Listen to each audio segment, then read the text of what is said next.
bahwa si Irma ini pengen dibawa sama si sosok ini gitu kan, katanya pengen tumbal gitu, pengen tumbal proyek jalan ini agar istilahnya lancar gitu, agar lancar. Dan si bapak ini cerita, "Dek," katanya, "ya apa pak," gitu kan, "kenapa? Itu jalan lumayan angker ya," katanya gitu kan. "Lah emang kenapa pak?" "Ya saya setiap pulang malam selalu ditampakin," katanya, "ada yang kayak tadi tuh, yang kepala menggelinding, sosok anak-anak, kuntilanak, pocong di situ. Bahkan sampai saya jatuh," katanya, "beberapa kali jatuh." Assalamualaikum warahmatullahi wabarakatuh. Hai sahabat pen kreator, kembali lagi bersama saya Hendri Irawan. Jadi di segmen kisah misteri kali ini saya akan membagikan pengalaman horor saya ketika adanya pembangunan jalan. Ya, pembangunan jalan di salah satu kampung yang cukup horor juga gitu. Dan nama kampung ini saya tidak bisa sebutkan karena sensitif juga ya menyebutkan nama kampung ini. Nah, kejadiannya itu sekitar tahun 2006. Jadi waktu itu saya masih duduk di sekolah dasar kelas 5 SD.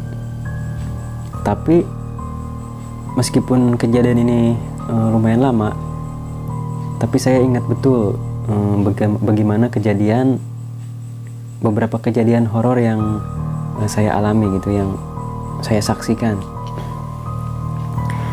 Oke, seperti biasa, sebelum lanjut ke kisahnya, bantu support channel ini dengan cara like, comment, share, dan subscribe, dan aktifkan lonceng notifikasi agar tidak ketinggalan video terbaru dari band kreator. Terima kasih.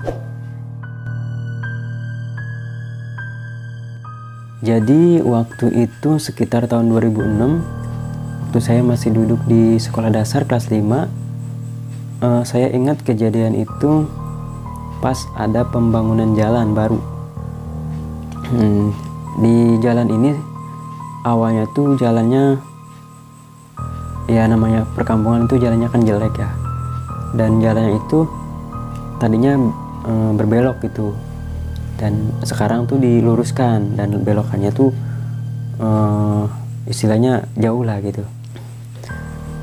Nah, kejadiannya itu, jadi ada beberapa kejadian yang saya lihat saksikan langsung ya, termasuk teman saya, salah satu teman saya kerasukan, bahkan sampai sekitaran 3 bulan lebih itu kerasukan, belum sembuh juga, dan si makhluk yang merasuk ini belum bisa keluar gitu. Awalnya waktu itu biasa saya pulang sekolah tuh jam 12, sekolah dasar jam 12, pulang dulu makan gitu kan, makan. Waktu masih zaman dibekelin sama ibu tuh zamanan 500 perak kalau nggak salah, 500 apa 1000 rupiah gitu ya, lupa itu, waktu tahun 2006 tuh kan.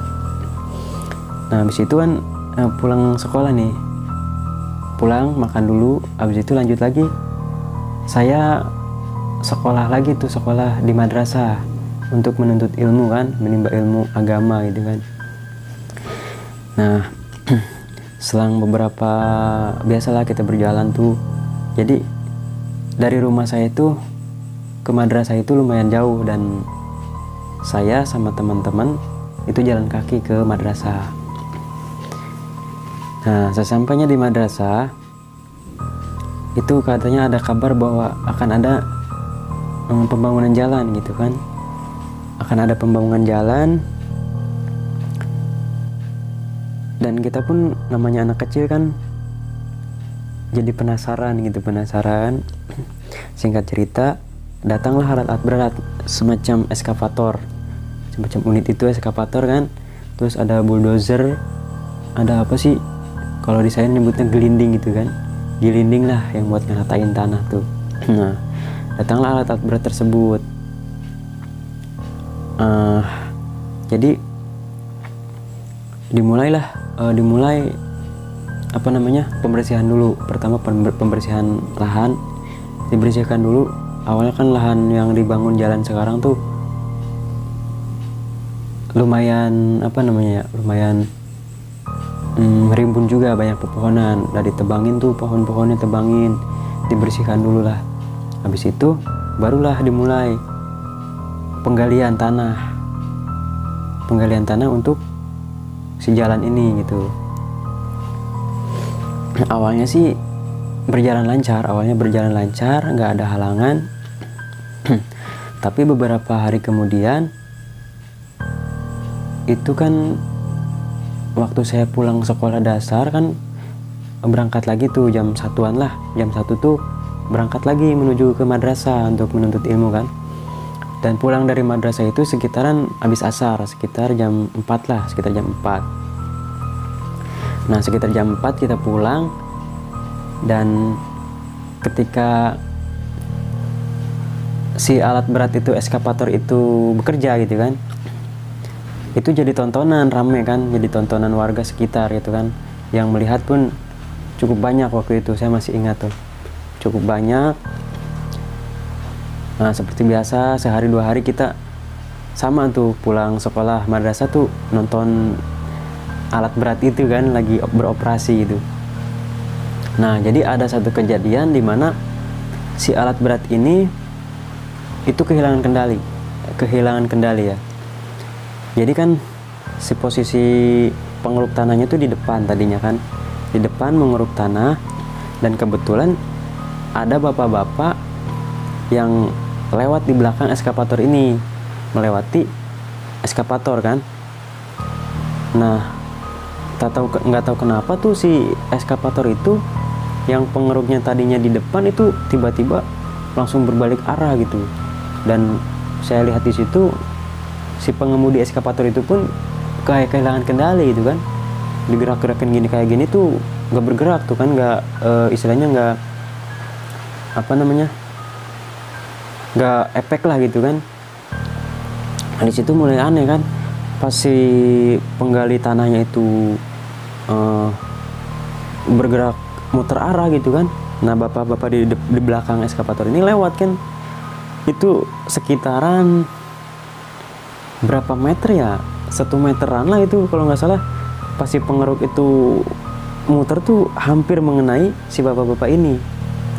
Dan kalau mungkin ya, kalau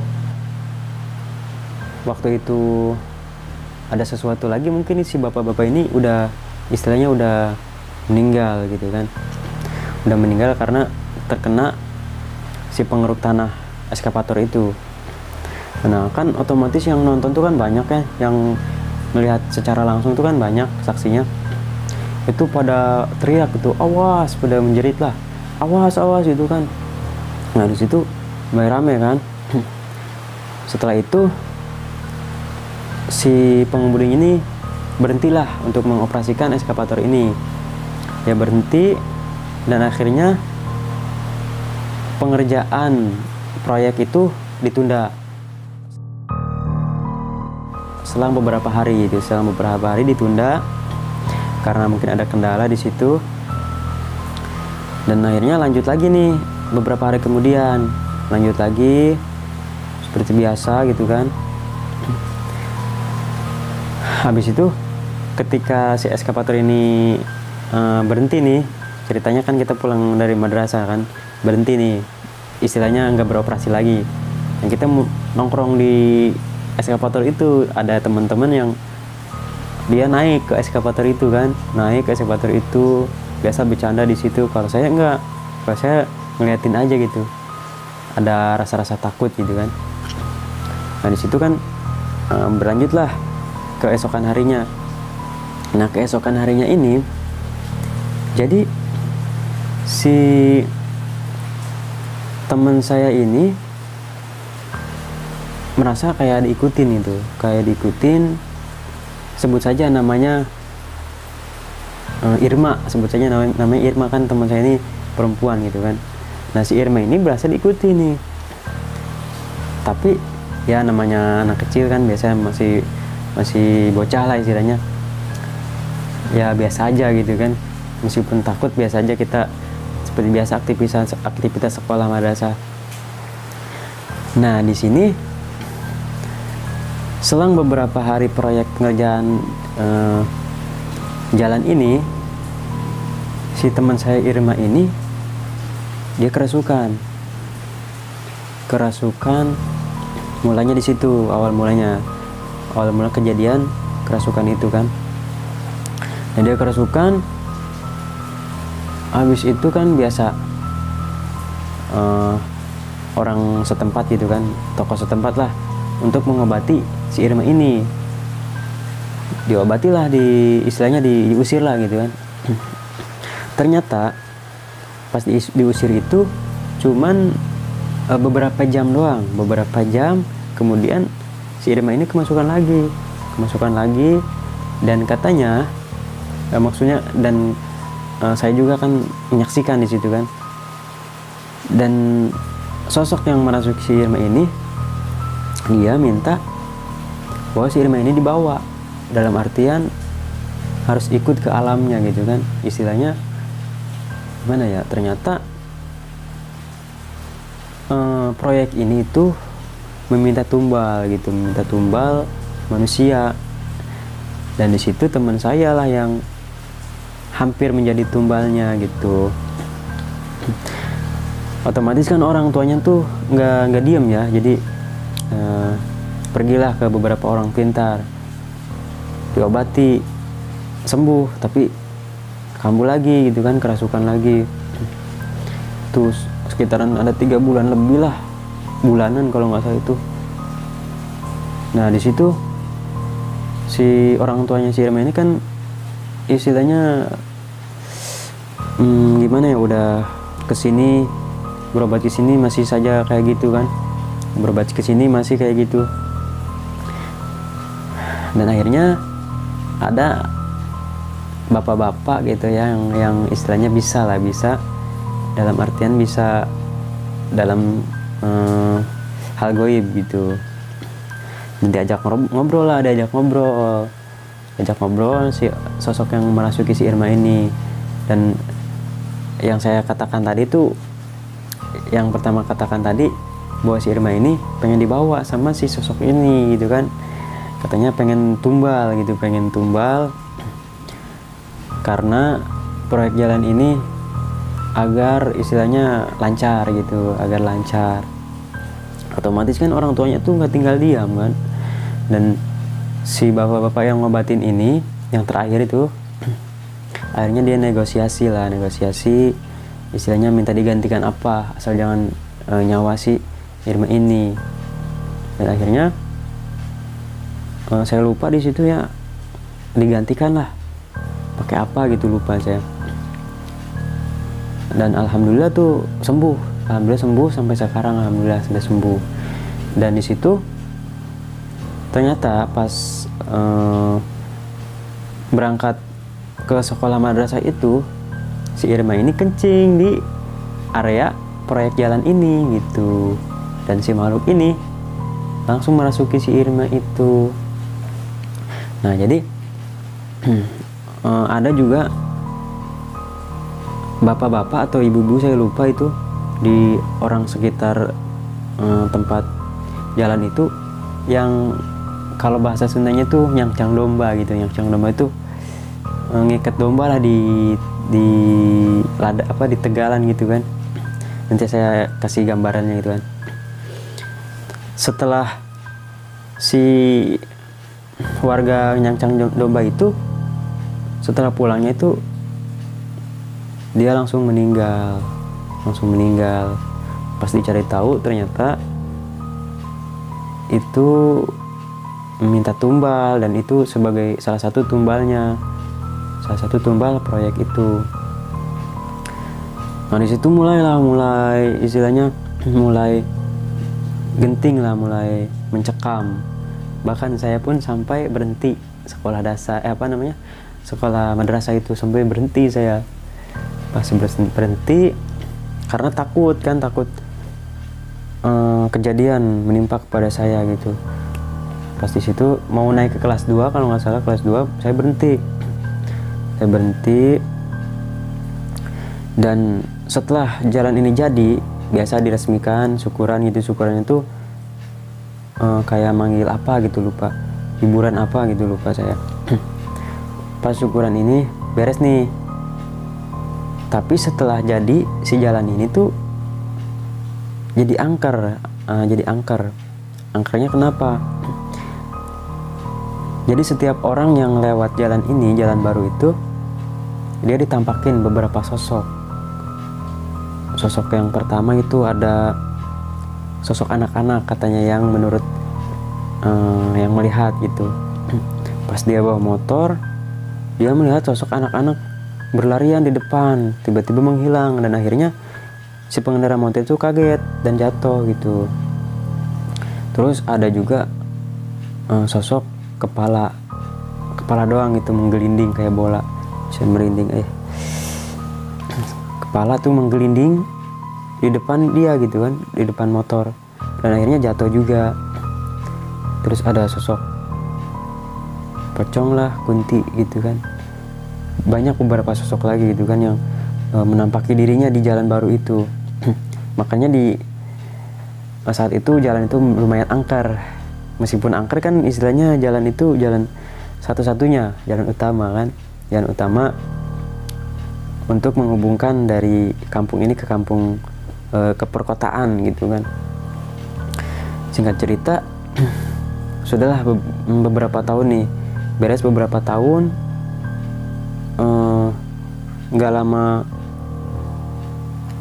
kemarin tahun 2018 kalau nggak salah, 2018 itu ada bapak-bapak yang membeli rumah di kampung ini, itu yang kampung yang dekat proyek ini. Dia membeli rumah dan itu bertahan tidak lama. Dan saya pernah, dia pun si bapak ini pernah cerita kepada saya kan, pas itu ketemulah, dan si bapak ini cerita, "Dek," katanya, "ya apa pak?" gitu kan, "kenapa? Itu jalan lumayan angker ya?" katanya gitu kan. "Lah emang kenapa pak?"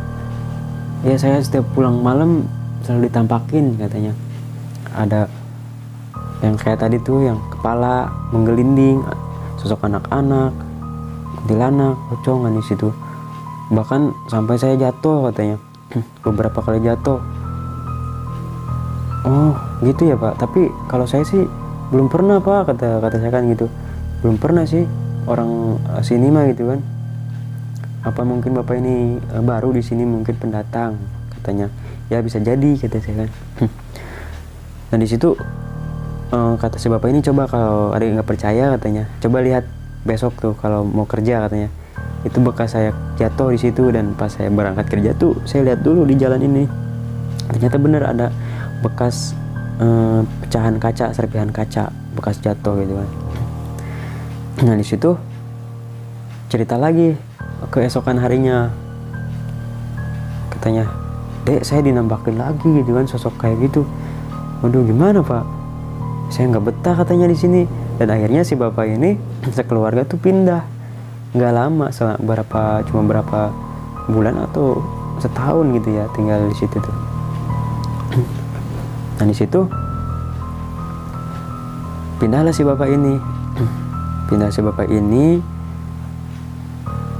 dan saya pas pulang kerja shift malam, jam 12, jam 1 lah, jam 1 malam saya pulang lewat jalan ini kan, emang satu-satunya nih jalan.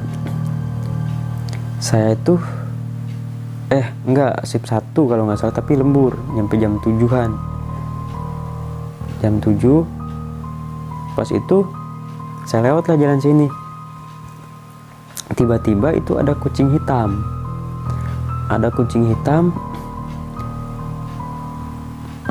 Berlari dari semak-semak menuju ke depan motor saya gitu. Di depan motor saya hampir istilahnya ketabrak gitu. Di situ saya ngerem mendadak dan saya berhenti gitu kan. Saya istilahnya saya usir ini, hush gitu kan, pergi gitu. Tapi si kucing ini nggak mau pergi. Tiba-tiba kucing itu menghilang, kucing hitam ini. Dan saya pulang tuh badan udah nggak enak tuh, dan nggak enak. kata pas saya pulang tuh sampai rumah, kata ibu saya teh kayak kemasukan gitu. Soalnya saya juga sadar nggak sadar gitu berucap saya pengen keluar gitu kan, saya pengen keluar gitu.